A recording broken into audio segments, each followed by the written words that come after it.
Non, mais là, le gros souci, ce serait vous le maire. Demain, nous allons ouvrir toutes les écoles de Saint-Laurent-du-Maroni. Je profite pour pouvoir définir ce que j'entends par le mode dégradé.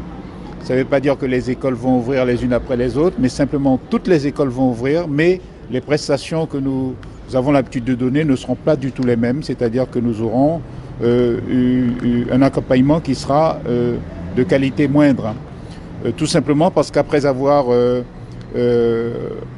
redéployé les moyens, puisque comme vous le savez, nous le faisons avec des problèmes qui sont liés à la suppression des CUI, il nous manquera 36 personnes, 36 postes dans tous les établissements. Un exemple, par exemple, l'école Lorpolus, il manquera 3 ATSEM.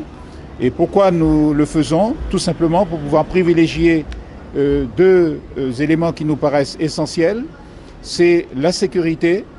Sécurité, il n'y a qu'à voir le trafic de Saint-Laurent-du-Maroni et combien il est nécessaire que les petits soient accompagnés lorsqu'ils traversent la rue pour aller dans l'école. Et puis, bien entendu, le deuxième élément, c'est l'hygiène, puisque, si quelque part il y a un manque d'hygiène, on sait bien que ça peut être source de problèmes sanitaires. Et ça, nous sommes obligés de le faire au détriment de la présence, par exemple, de certaines ATSEM à côté des enseignants. Alors, bien entendu, on va privilégier là aussi les petits par rapport aux plus grands. Alors ça, c'est ce qui concerne bien entendu l'école. Mais il est clair que ce problème de CUI, c'est pour ça que nous avons voulu marquer le coup, ne s'adresse pas seulement à l'éducation, mais c'est tout le tissu associatif de la commune de Saint-Laurent-du-Maroni qui sera touché. Et quand on sait que nous avons déjà un problème de jeunesse ici, avec une cohésion sociale que nous avons du mal à maintenir, le rôle des associations est primordial. Et donc c'est la régie de quartier qui sera touchée, ça sera certainement la PROCEP avec ses 50 médiateurs qui seront touchés, c'est aussi bien le biais du contrat de ville, ce sont les associations qui fonctionnent normalement, et tout cela fait que nous devons nous poser des questions sur ce qui va se passer.